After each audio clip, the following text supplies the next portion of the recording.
Okay, so the next exercise that we are going to do is a progression of our quadruped rock backs, okay? Remember the ones we did on our hands and knees and kept a neutral pelvis, okay?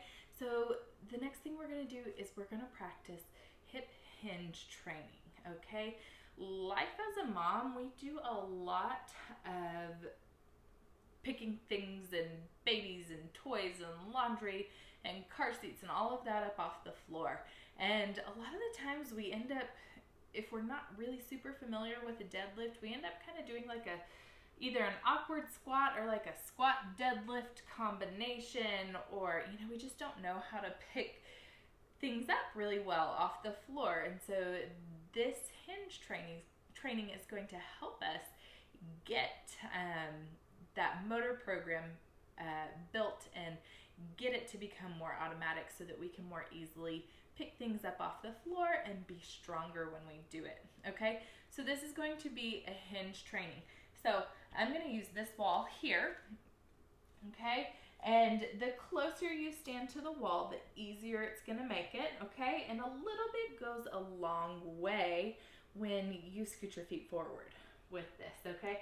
So what you're going to do, get a wall behind you, okay. I'm picking this one so that you can see me from this side a little bit better, okay. But what you are going to do, neutral pelvis, soft knees. We're not bending our knees, okay, but we've got soft knees. They're not locked out straight, okay.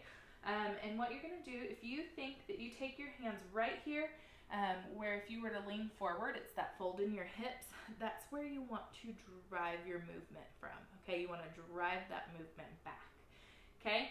So you're going to think you're driving those hips back, reaching for that wall, and then coming back up. Now you see, I got to that wall pretty easily because I'm pretty close, okay?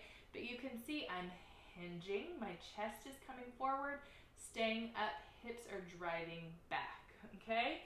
So I'm gonna scoot forward a little bit because remember, a little bit goes a long way here, okay? Again, standing up nice and tall, driving from that hip crease as I drive those hips back, back, back, back, back. You can see I just barely moved forward, but see how much further I had to go back for my hips to reach that wall, okay? So, and then coming back up to the top. And once you kind of find your spot of where it's your max of how far you can go with that hinge, okay, you're gonna keep that spot and you're gonna stay there, and we're gonna repeat.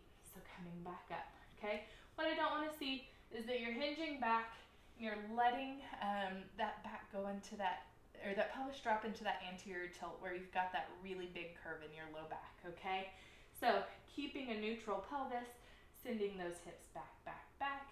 There's that wall, tap it, and coming back up, okay? So this is just motor program training. We are not lifting any weight or anything here. We are just working on establishing that good motor program.